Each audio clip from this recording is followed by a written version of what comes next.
To put these potential firsts into perspective, we're joined by two people who know a lot about political history. CBS News political contributor and former Face the Nation moderator Bob Schieffer, who is covering his 25th election, and Pulitzer Prize-winning historian Doris Kearns Goodwin. Her new book is called Leadership in Turbulent Times. It's published by Simon & Schuster, a division of CBS. Good morning to you both. Good morning. Bob, I want to start with you. That clip we showed of you is in 1974. Nixon had resigned. Ford had pardoned him. I mean, a lot was going on in the country. People think things are busy now. Put this election in perspective as of all those you've covered. Of all the ones that I've covered, I've never gone into one when I was more unsure of what was going to happen. I mean, when you've got, 40 races in the House now that are not just too close to call, they're in the margin of error. Nobody knows where those are going to go. This is going to be one election we'll have to take the advice that people always give us, and that is we're going to have to wait and see how people vote, because it's all going to be about turnout. It's all going to be about turnout. Does Trump get out those people that elected him president? Will that be enough to give these Republicans a boost, or will that have a counter reaction? You know, I think he's going to energize Republicans, but I think hearing these things day after day, I think he's also going to energize Democrats. We'll see what happens. Many people say, though, Bob and Doris, that this election will determine who we are as a people, who we are as a country. Barack Obama, when he was on the campaign trail, said that this is the most important election of our time. President Trump also said the same thing. Do you both agree with that? I do. I think it's a collective mirror on us, who we vote as our leaders, where we are going as a country, what are our values. And the encouraging thing, I think, about talking about young women coming into office for the first time, just at a time when politics seems like a dishonorable profession, only 11% of the people support the Congress. These people want to come into it, which is so exciting. And they're bringing something different, I think, from the Year of the Women before, which may not have worked before. There are all sorts of Emerge is working to train them this time. You've got more of an Emily's List. You've got an infrastructure. And you've got a feeling that somehow they're outsiders coming in to change the system. Our system needs a revolution.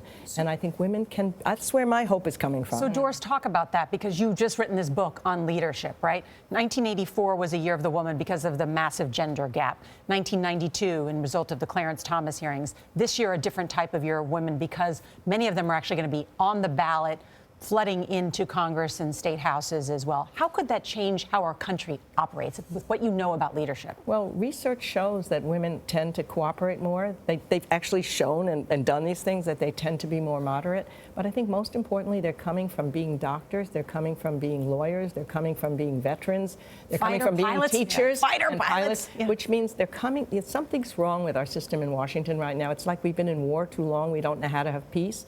So you bring a fresh group of idealistic people who still believe in government. We haven't even believed in government in a long time, right? If they're coming in and believing in it, and they can create a contagion among other people, wow, we could have a change. This is where my hope goes. President Trump has made this, he wants it to be a referendum on him. I mean, he thinks most things are a referendum on him, but that is beside the point. I think it is, picking up on what Doris just said, I think it's a referendum on us, who we are, what we envision this country to be, what is our approach.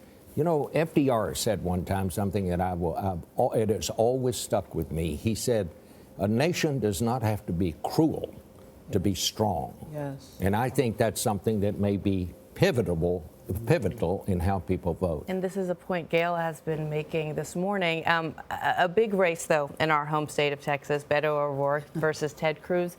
But interestingly enough, you said your eyes are going to be focused on what happens in Florida. Yeah, I mean, I think that governor's race down there, if the Democrat pulls that off, I think it will ensure that Bill Nelson is reelected to the Senate. I think at the beginning of the year, people thought it would be the other way around. If he does that, that might give us, it'll mean a big minority turnout, a big black vote turning out. So I want to watch that and see what happens. And then if you see the same thing happen in Georgia, in Stacey Abrams' race down there, you might see a Democratic blowout. I'm not sure that's going to happen, but I think that's a couple of things that I want to watch. Doris, give us a little perspective. FDR lost almost 70 seats in 38. Truman lost a whole mess in 46. Clinton in 94. Reagan in 86, 82. These are all big losses. Then they all went on their party, or they went on to get reelected. Right. Well, what happens in midterms usually is it's discontent that is motivating voters to come to the poll. You're angry with whatever's happened. Interestingly, it's not usually the economy. I mean, in 1966, LBJ had 6.6 growth, and yet people were angry at him. They're angry at the war. They were angry at the riots. So big losses for him. In 1994, growth was beginning to come back, but Clinton had stumbled around, and they didn't like what he was doing with 3 attorney generals, and the health care had failed. So he loses. In 2010, the economy is finally recovering, which is really interesting, even though Obama loses big. My favorite one is in 1942, despite the economy coming back, it's the war, full employment, but coffee was rationed 3 days before the election. Only 1 cup a day. That was it. Yeah, everybody slept through going to the polls. But so that may mean why it is that Trump is talking about discontent, creating discontent with a caravan to bring his people to the polls. Also, he says it's just not exciting to talk about the economy. Economy's boring. Which is incredible. The economy is what people's lives are like. Yes. Not exciting, more exciting to make up a caravan? He must be the first president who was presiding over a good economy who didn't want to talk about the economy. I'm still trying to figure that one out, and I don't know the answer. You're not the only one, Bob. Bob and Doris, great to have you on set. Thank you. It was really fun. Together, it's nice.